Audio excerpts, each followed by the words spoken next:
During the late summer of 2001, while working in Provincetown, Massachusetts, I looked at the World Trade Center every day.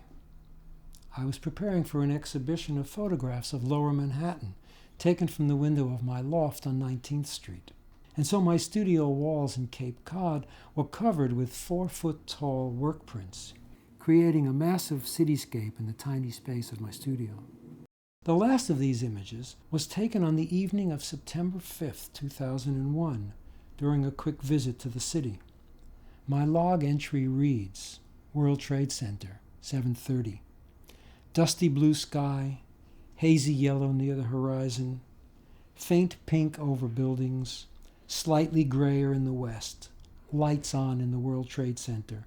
Simple picture, no drama, empty sky, peaceful. I wasn't in love with this shot of the towers, but I wasn't worried about it either.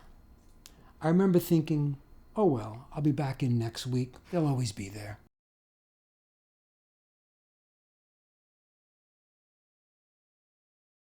I went down to the site, and of course you couldn't get in, and I was standing with a crowd of people on the corner of Chambers Street and Greenwich, and I raised my camera.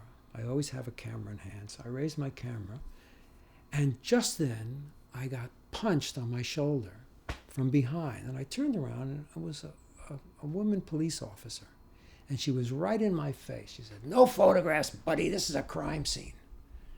It was like such a shock, first of all, that she punched me, and that I was standing on the street. And I said to her, "What are you talking about? This is the street. The crime scene's in there. Don't tell me I can't take a picture. I'm a citizen of this city. I can take a picture wherever I..." And we had this argument right away. She said, "I'm taking your camera away." And I said, "You're not taking my camera away." And then I said to her, "What about the press? Where's the press?" And she said, "I told you, there's no photography allowed. The mayor said so, and there's the press." And I turn around and I look halfway up the block. There's the press corps. And they're tied up with yellow police ribbon. There's about a dozen people with boom mics and video cameras. And I said, "Well, when are they going in?" And she said, "I told you, no photography allowed. They're not going in. No one's going in." And boom. I had one of those epiphany moments where I thought, that's what I can do. I'll go in and I'll make the record, because they can't do this to us. They can't take away history.